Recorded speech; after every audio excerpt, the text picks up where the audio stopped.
Indian मसीह channel की ओर से आप सभी भाइयों और बहनों को हमारे प्रभु यीशु मसीह के पवित्र नाम में जय मसीह की। तो मेरे प्रियो, आज का ये वचन आपके जीवन के उन बंधनों को तोड़ने का है जो सालों से चली आ रही है, और आप हर दिन अपने जीवन में उन समस्याओं को देखते हैं जिससे होते हुए आप देखना नहीं चाहते। तो आज जानेंगे कि बंधन कैसे टूटता है और छुटकारे के लिए बाइबल में कौन कौन से वचन दिए गए हैं जिसके द्वारा आप अपने जीवन के हर एक हिस्से में जुड़ी हुई बंधनों को, जैसा कि कामों में होने वाली रुकावटें, बार बार बीमारियों का सामना करना और बार बार आपसे गलतियां होना जो आप नहीं करना चाहते, फिर भी वो काम आपके जीवन में हो रहा है, ये एक बंधन है। तो आइए जानते हैं इन सब बंधनों से छुटकारा कैसे पाए।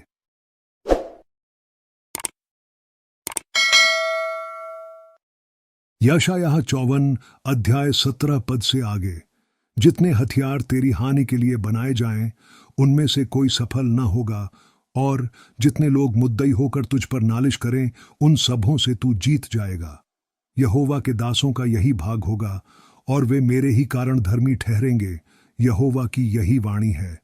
यह वचन आपके जीवन में छुटकारे का सबसे बड़ा और सामर्थी वचन है, क्योंकि जब भी आपकी उन्नति होती है, आप अपने जीवन में सफलता को हासिल करते हैं, तो आपके जीवन में आपके शत्रु आपके खिलाफ साजिश करने लगते हैं। चाहे आप आत्मिक जीवन में आगे बढ़े या सांसारिक जीवन में, आपसे जलने वाले आपको हमेशा नीचे खींचेंगे और आपके विरुद्ध होकर आपकी हानि करना चाहेंगे। इसीलिए जब भी आपको अपने जीवन में कठिनाइयों का सामना करना पड़े, या फिर आपके नाम को खराब करना चाहे, या आपके घर में बार बार समस्याएं उत्पन्न हो, चाहे वह बीमारियों की हो या फिर लड़ाई और झगड़े की, क्योंकि शैतान हमेशा से परमेश्वर के लोगों के खिलाफ साजिश करता आया है, चाहे वह साजिश जादू और टोने की हो या फिर लोगों के माध्यम से।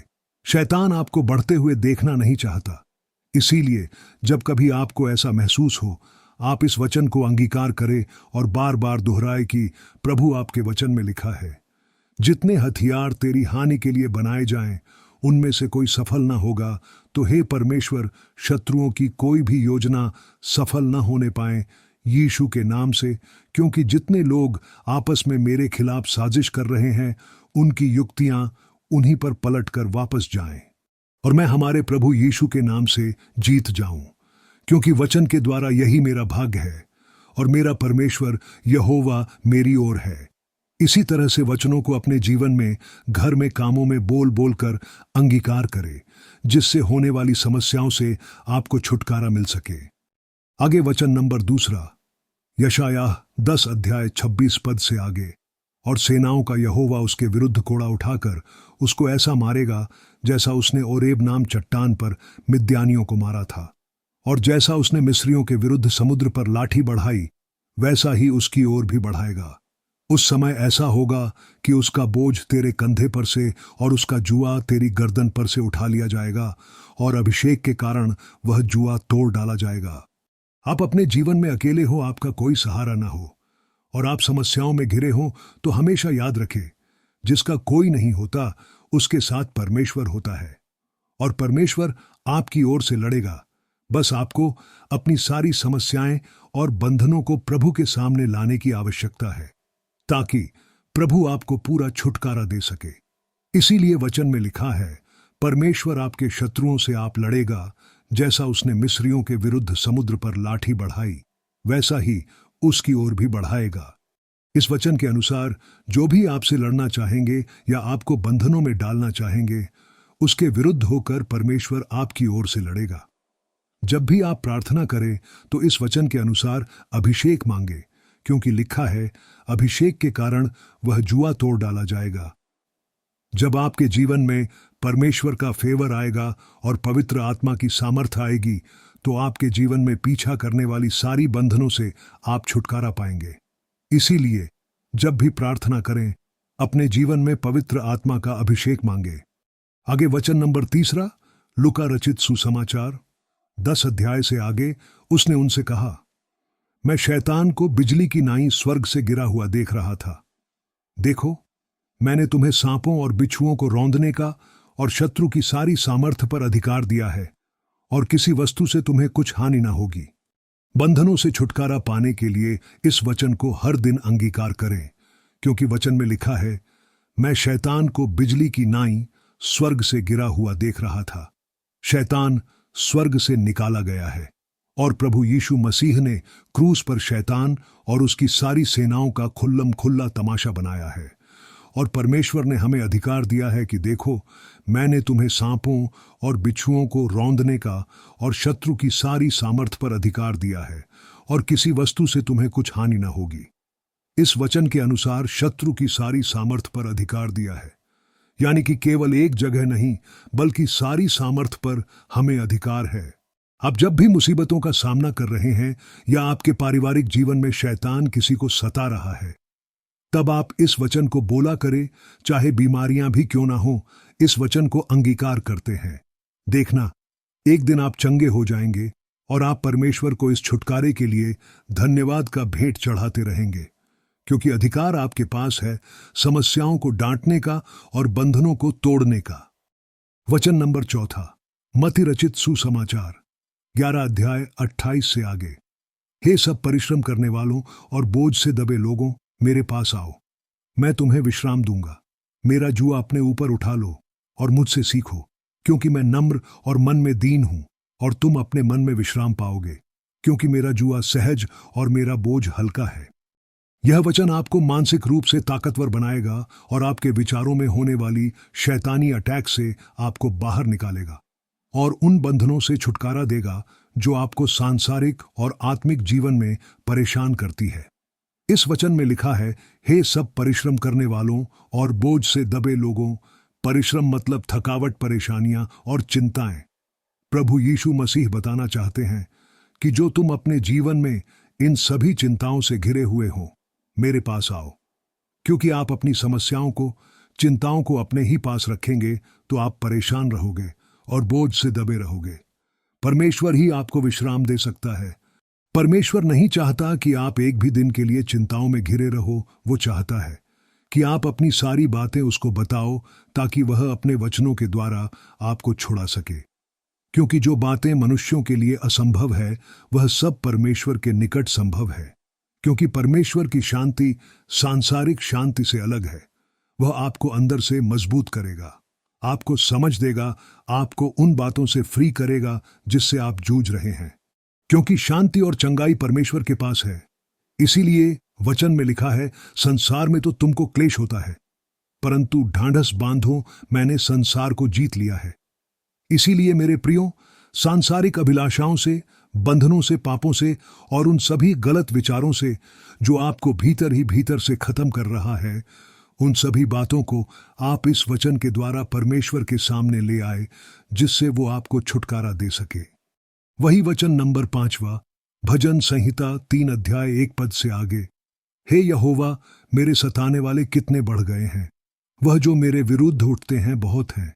बहुत से मेरे प्राण के विषय में कहते हैं कि उसका बचाव परमेश्वर की ओर से नहीं हो सकता। परंतु हे यहोवा, तू तो मेरे चारों ओर मेरी ढाल है। तू मेरी महिमा और मेरे मस्तिष्क का ऊंचा करने वाला है। इस वचन को हर दिन बोले। अगर आप अपने जीवन में छुटकारा चाहते हैं तो प्रार्थना में इसे शामिल करें, क्योंकि इस वचन में राजा दाऊद कहता है, मेरे सताने वाले कितने बढ़ गए हैं, वह जो मेरे विरुद्ध उठते हैं बहुत हैं। इस वचन के अनुसार हो सकता है आपको भी सताया जा रहा हो, आपके विरुद्ध भी लोग तरह तरह की बातें करते हो, आपको गिराने के लिए आपके विरुद्ध युक्तियां बना रहे हो। तो इस वचन को प्रार्थना में रोज बोले, क्योंकि हो सकता है आपके खिलाफ कोई जादू टोना करता हो या फिर आपको को हानि पहुंचाने की ताक में हो, क्योंकि आज इन्हीं बंधनों से लोग जकड़े हुए हैं और उन पर अचानक मुसीबत आ जाती है और उनको समझ में ही नहीं आता कि हमारे साथ ये क्या हो रहा है। मेरे प्रियो, जब भी आपको डर लगे कि कोई आपको हानि पहुंचाना चाहता है या आपके खिलाफ जादू टोना और बीमारियां अचानक से आपके जीवन में बार बार घट रही हो, तो आप इस वचन को अंगीकार करें, क्योंकि परमेश्वर चारों ओर मेरी ढाल है। वह आपको छुड़ाएगा और शत्रुओं के सामने आपको खड़ा करेगा, ताकि आप परमेश्वर की महिमा कर सकें, उसके नाम की बढ़ाई कर सके। वचन नंबर 6, भजन संहिता 139 अध्याय 4 पद से आगे लिखा है, हे यहोवा, मेरे मुंह में ऐसी कोई बात नहीं जिसे तू पूरी रीति से न जानता हो। तूने मुझे आगे पीछे घेर रखा है और अपना हाथ मुझ पर रखे रहता है। यह वचन बाइबल में सबसे सरल और ताकतवर वचन है, क्योंकि आज आप क्या बोलते हैं, अपने लिए वैसा ही आपके साथ होने लगेगा। अगर आप हमेशा शैतान और परेशानियों ही की बातें करोगे तो आपके जीवन से बंधन दूर नहीं होगा, क्योंकि वचन में लिखा है, मैं यहोवा तेरे मुंह के फल का सृजनहार हूं। तो मेरे प्रियो, ध्यान रखें कि आप क्या बोलते हैं, क्योंकि कई बार आपके बोलने के कारण भी बंधन हो जाती है। क्योंकि जब भी आप बोलते हैं, आप खुद के लिए भविष्यवाणी करते हैं। इसीलिए आपको ये वचन बोलते रहना है, क्योंकि इस वचन में लिखा है, परमेश्वर ने आपको आगे पीछे घेर रखा है, क्योंकि परमेश्वर का आत्मा तुम में बसता है। इसीलिए जब भी आप अपने और अपने परिवार के लिए जो कुछ भी बोले, सही से, क्योंकि गलत बातों का फल हमेशा बंधनों को ले आता है। इसीलिए इस वचन को बोले ताकि परमेश्वर आपको सब तरह के श्रापों से छुड़ाए। आगे अंतिम और सबसे सामर्थी वचन, वचन नंबर 7वां, भजन संहिता 113 अध्याय 7 पद से आगे। वह कंगाल को मिट्टी पर से और दरिद्र को घूरे पर से उठाकर ऊंचा करता है कि उसको प्रधानों के संग, अर्थात अपनी प्रजा के प्रधानों के संग बैठाए। अगर आपके घर में फाइनेंशियल बंधन है और आप नौकरी और काम के लिए संघर्ष कर रहे हैं, आपके घर में बार बार पैसों से होने वाली समस्या और आपको आगे बढ़ने से रोकने वाली सारी बंधनों से छुटकारा पाने के लिए इस वचन को अपने लिए बार बार प्रार्थना में बोले कि हे परमेश्वर, आप कंगाल को मिट्टी पर से और दरिद्र को घूरे पर से उठाकर ऊंचा करता है। इस वचन के अनुसार मैं हमारे प्रभु यीशु मसीह के नाम से दुआ और प्रार्थना करता हूं, मुझे आप उठाए, आप मेरे बिगड़े हुए कामों को बनाए, क्योंकि मैं आपका भय मानता हूं। मेरे घर से गरीबी की समस्याओं को दूर करे, हमारे प्रभु यीशु मसीह के नाम से। इसी तरह वचन से हर दिन अंगीकार कर प्रभु को बोले, ताकि आपके जीवन के हर एक हिस्से से सारे बंधनों से छुटकारा मिल सके। तो आपने हमारी इस वीडियो के द्वारा आशीष पाई है, तो वीडियो को लाइक करें और वीडियो के नीचे कमेंट करें। साथ ही हमारे चैनल इंडियन मसीह को सब्सक्राइब करना ना भूलें, ताकि हमारा आने वाला वीडियो आपको पहले मिल सके। तब तक के लिए हमारे प्रभु यीशु मसीह के नाम से सभी को जय मसीह की। प्रभु आपको आशीष दे।